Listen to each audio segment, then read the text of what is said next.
Halfway through Super Sunday on MPL presents Cricbuzz Live. Not a very Super Sunday if you happen to be a Royal Challengers Bangalore fan, but that's the way it goes. Scoreboard pressure, call it what you like, succumbing in the end. The only thing they did manage to get over was avoiding the heaviest defeat in IPL history. In fact, one of the heaviest defeats belonged to them when the entire tournament started way back in 2008. A quick reminder, look away if you're an RCB fan and savour this if you're in the Orange Army. 231 for 2 in 20 overs, and one important landmark there, Johnny Bairstow beating the Royal Challengers Bangalore by a solitary run all on his own. Well, that's the way it goes. You can laugh about it if you like, but it's one of those cruelties of the game when a single individual can collectively outdo you. You were all set to congratulate them on getting over these two individuals, but Joy, we had to take away that line from you. I just had nowhere to go. I mean, the only thing I've been doing in the last 15 minutes is looking at really bad jokes about the RCB, and I think the best one I've heard so far is, what do you call 11 millionaires sitting around a television set and watching an IPL playoff game? The Royal Challengers. So that's the last I've heard. That's the best I've heard. The worst ones, but no, I think it was worse. There's worse than that. Well, I mean, we were on Cricbuzz Combox together, and you really made a point about that. I mean, often in defeat, you want to try and take away a few positives, but it's very hard to look for that. I mean, you could say the 16-year-old barman looked okay with the bat. There's no real positives when you get beaten so heavily and your team have just not arrived and play with any kind of conviction, any kind of strategy. Virat Kohli is captain and the coach Gary Curzon has to ask themselves questions why. Why the players have gone out and played with that lack of confidence, that lack of belief, that lack of know-how of what the strategy is. Too much swapping and changing for me. The RCB are just searching for the right combinations. I know we're only 3 games in, but really all that work should have been done pre-tournament. When you're into only the 3rd game, you should be able to see a consistent pattern of play. And even if you lose games, after 3 games, I'm just seeing too much change in terms of strategy, in terms of personnel, in terms of batting order. And that can't help the players, because the players will be looking, thinking, what's going to happen next game? Will I get dropped? Will I get moved in the order? There's no consistency. And I know you have to kind of search for a win when you've only come out of the traps and lost 2 on the trot, but it's such an early stage of the tournament to be swapping. They've had 3 different opening partnerships. That can't be right. The bowlers don't look like they've got any pattern in who's bowling where and who's bowling to which matchups. In the field, they look a little bit lost. I always look at real quality fielding units. It's like an oiled unit that they all know where to go at every given moment and who's bowling. They go to certain positions. You look at the RCB, it doesn't feel like it's got that kind of team ethic. So they've got a lot of work to do. So the Sunrisers, on the other hand, they are a well-oiled unit. They've got the combination at the top with the bat. They've got great strength in depth. They've got real skill and awareness amongst all the players in the team. They can bring Nabi in. He gets 4 for. Again, a wily old fox who is just wonderful at this format of the game. You can just feel that the whole group, not just the 11 that are playing, but those that are sat in that dugout as well, you feel that it's a real collective unit, the Sunrisers.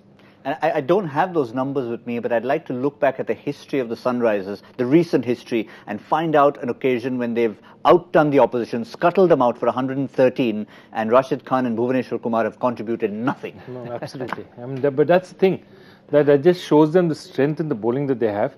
The only thing that they'll be wondering about is towards the business end of the tournament. Look at Nabi out here. Walks in for his first game, opens the bowling, 4 wickets, just 11 runs. It's absolutely brilliant. 16 dot balls. Okay, it does help that, there's scoreboard pressure and, a couple of early wickets have gone. But that's very encouraging for them.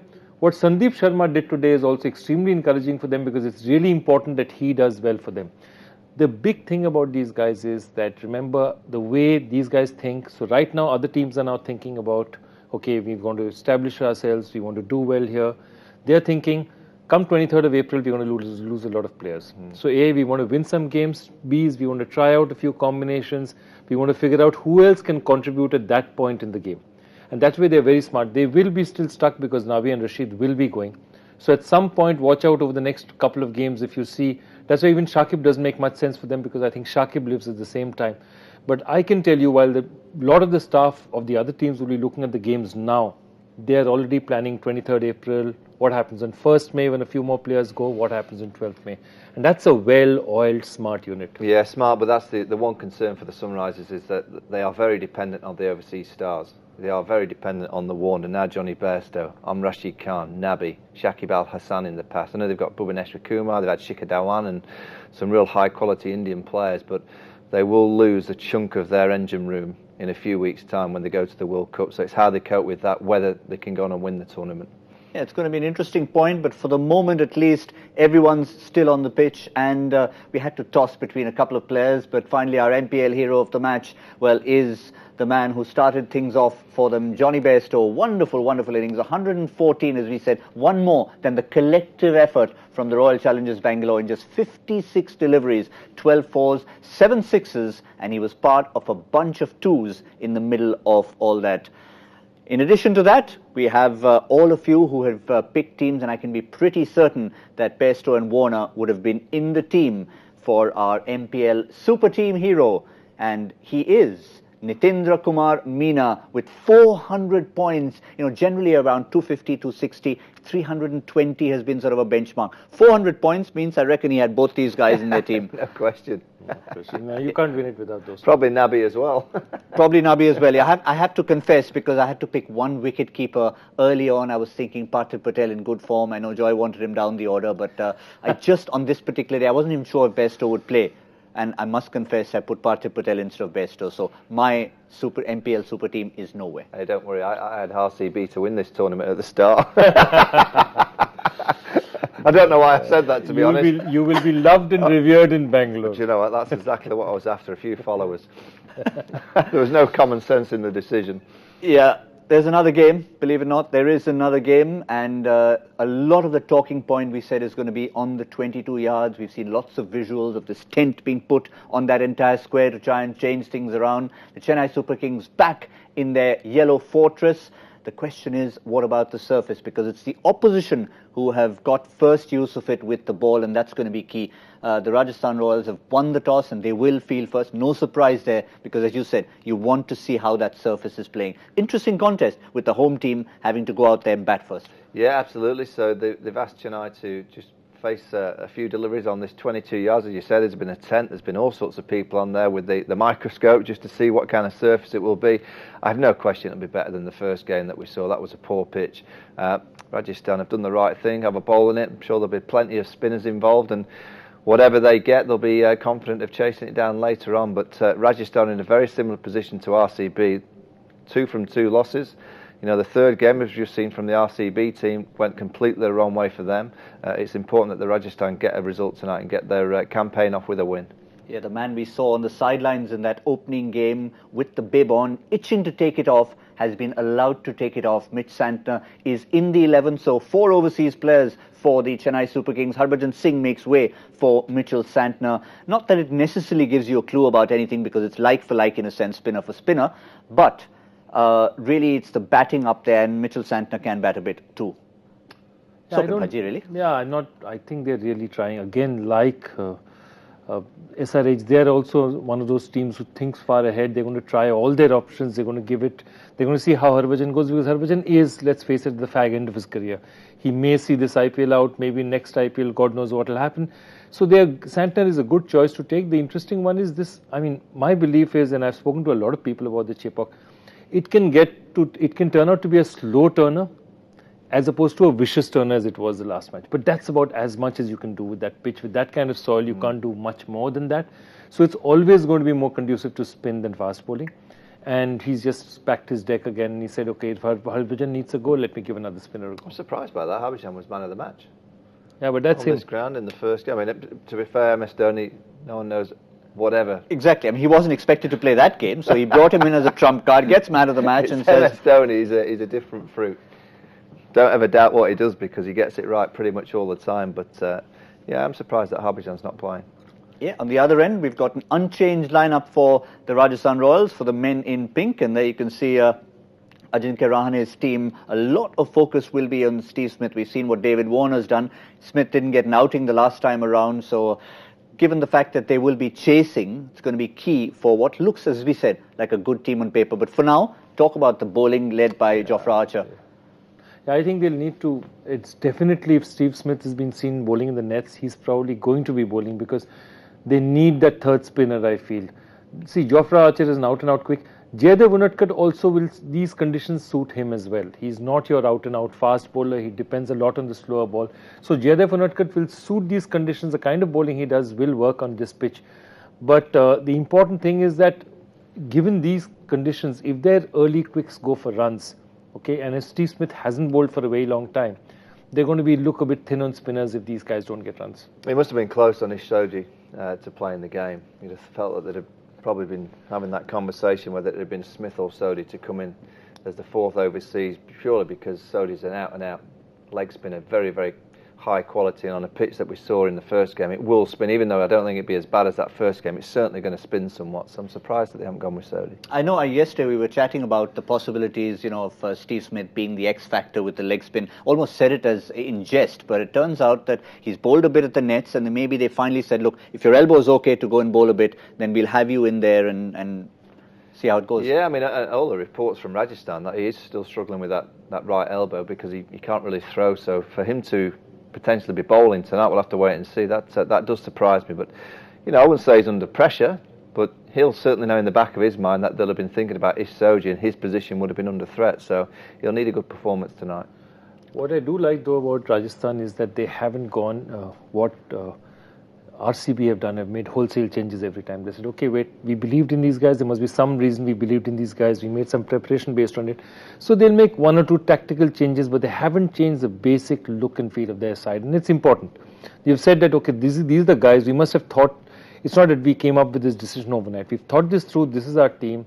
So, it's like getting that game together and keeping that unit together and saying that, when you lose, you're going to have stretches where you lose and win. It's how well you keep up and stand up to it is the issue. And I think RR by saying that we're playing the same team is making a statement out here. It's not a bad statement to make. I'm wondering, when you're picking your MPL super team, if Smith does get to bowl a couple of overs, does he become an extra factor because you get points for bowling and batting as well? So get that MPL app downloaded and get your team in place, because we have a winner at the end of the day for the MPL super team. But looking at the men in pink, I think we were trying to chat about a couple of the bowlers, one of them being Jaydev Unadkat. You briefly mentioned him when he first came on with his huge price tag. He justified it initially, but he's sort of fallen away a little bit. Yeah, look, it's an interesting one. He was in the KKR side in 2010 as this raw under-19 fast bowler. Within a year, he was fast-tracked, he was played one test for India, then went back into oblivion, came back and re-emerged as a bowler who could really take wickets and had a great season with Pune. Then he's gone up and down. So I think the question is the kind of bowling he does. Remember, again, he gets a lot of his wickets from batsmen's mistakes.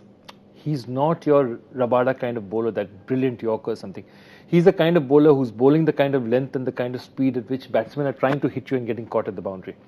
So, those kind of bowlers depend on batting mistakes. They also depend on one more thing. They depend on pressure from other bowlers, so that you're forced to go after this guy. So, for Jaydev Unadkat to succeed, he needs pressure from the other end. He needs his other bowlers to do well. Then he'll get you wickets. It's also a great lesson that when he came on the scene and he bowled, quite quick to start with, then he started bowling these cutters and he bowled it quite wide to the right-handers, getting them, as you said, caught on the edge, particularly on the offside boundary. I don't think he's brought any more tricks.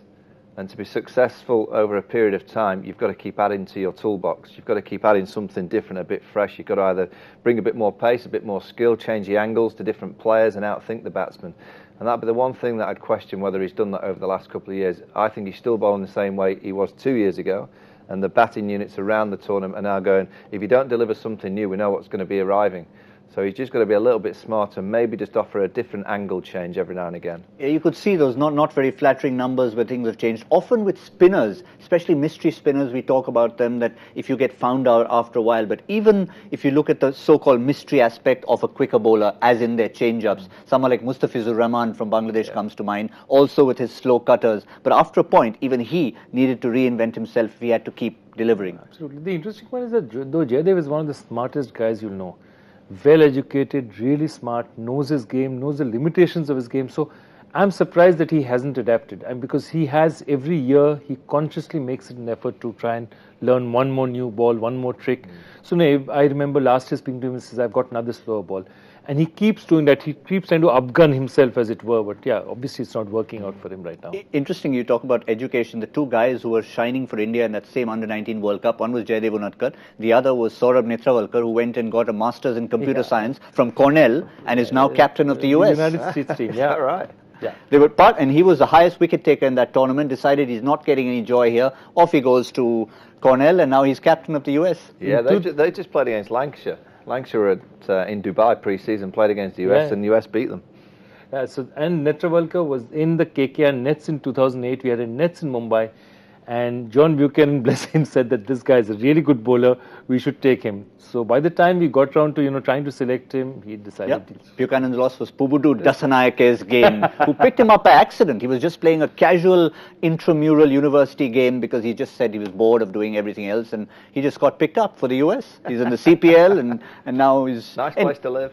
Yeah, not a bad place. Nice not a bad place to be at all. But on the other side, we've talked about the men in pink. What about the men in yellow? And we often talk about, we mentioned David Warner and how he loves playing against RCB. Suresh Raina likes playing this particular opposition, whether they're in blue or in pink. And these are his numbers against the Rajasthan Royals. And that's pretty much serious numbers. Not quite Warner-esque, but shows his liking for this opposition.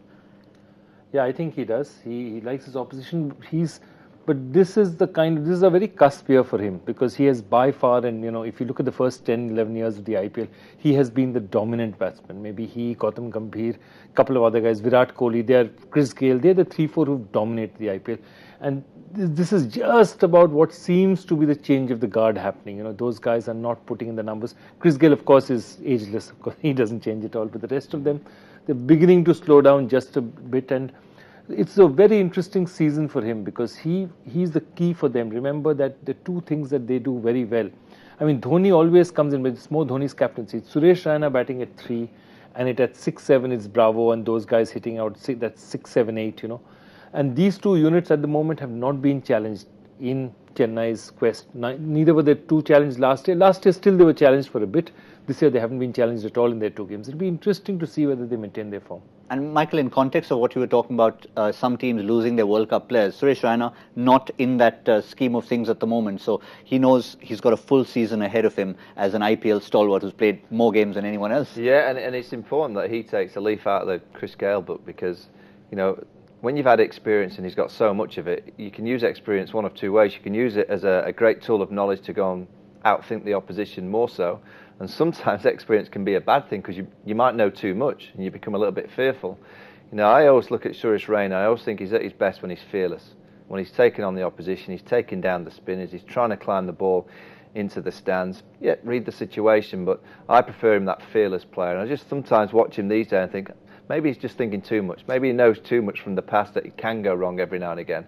He's got to take a leaf out of some of these younger players that have no fear. They don't know anything other than just striking the ball. And if he can get himself to that level, I have no question that he'll have a successful tournament. Yeah, where do we stand right now as far as these teams are concerned? We know initially the Kolkata Knight Riders with 2 out of 2 were on top at one stage. At the moment now they've slipped to second place thanks to the net run rate from the Sunrisers Hyderabad. So 5 teams are actually at 4 points at the moment, just being separated by net run rate. Then Mumbai with 2 points from their 3 games, and the 2 winless teams at the bottom, one of them are playing tonight. So for Rajasthan Royals, desperate times almost, just like RCB, to get into that. Also, if Chennai win today, they go straight on top. But the important thing that Hyderabad has done, which is going to be very important for them, is the extra run rate that they picked up. Plus 2.11 is a huge margin. There's no one even at plus 1. Yeah. So if you go there, what happens is that if there are no rain-affected matches in the tournament, then it's going to happen. There's going to come a time when teams are drawn the same number of points, and a run rate difference is a huge factor. And not enough teams see it early in the tournament. You'll see later in the tournament people will start calculating it. But if you're smart about it and keep the pressure up here and start making sure those margins are as big as possible, it makes a difference. For someone like Jofra Archer, who relies so much on probably out-and-out pace, when you know you're going to be playing on a surface that's more conducive to spinners, what kind of an adjustment does he need to make? Well, the one thing that Archer's got, very much like Rabada, is almost like the surface gets taken out of the equation by those Yorkers that he can fire in. If you can fire your Yorkers in, like we've seen him do in the past and like we've seen him do on a couple of occasions in this year's IPL, it almost nullifies the 22 yards that you're playing on. But, you know, he's a clever bowler. You know, you look at his performances in the Big Bash over the last few years, you look at what he does back at home for Sussex, which is quite a slow wicket that they play on. He's got good variations in terms of slow ball. He's got the cutters, he's got out the back of the hand slow balls, and he's got a sharp bouncer, and he's got a slow ball bouncer. So he's got all the tricks. He's a real good cricketer. You know, I always like watching him play because he makes it look quite easy. He's one of those effortless players that kind of just ambles in and he just flicks it down, and before you know it, you look at the speed gun, it says 90 miles an hour. You go, where's that come from? You know, he's a huge game for England. You know, going into the World Cup, I'm pretty sure he'll play the 5 one-days against Pakistan leading into the World Cup, and I'm sure that Owen Morgan's already got, I don't know which player will miss out, but I'm pretty sure the captain, Owen Morgan's already got Jay Archer penciled in at around number 9 for that first game of the World Cup against South Africa. Yeah, there you have it. Who's your key bowler from this Rajasthan's lineup before we get a prediction in there? Shreyas Gopal would be one of them. Would be. To be honest with you, I genuinely believe that Jofra Archer again is for me as well, because he's the one. Like we were talking about it yesterday. Who are the guys who you can just pen down and say there's a super over, you'll definitely do it, which is a great thing that we were talking about. And the only 3 bowlers that we really came up with for, you know, sure was Rabada, definitely, Jofra Archer and Bumrah. You know, these are your 3 go-to guys, no matter what in the super over. All the others you could, you know, debate and think about. But, you know, if Bombay has a super over, they'll toss the ball to Bumrah under every circumstance. And therefore, with a bowler like that, the important thing is sheer class. On whatever pitch it is, sheer class will prevail. So Jofra Archer may get hit around, might not be his day, but he's still their best weapon by a far, far margin. Now, the most interesting part of this particular show is going to be to try and get an MPL Super Couch prediction, because we have no idea how different the surface is going to be from day one, because no one came even close to 70 on that particular occasion.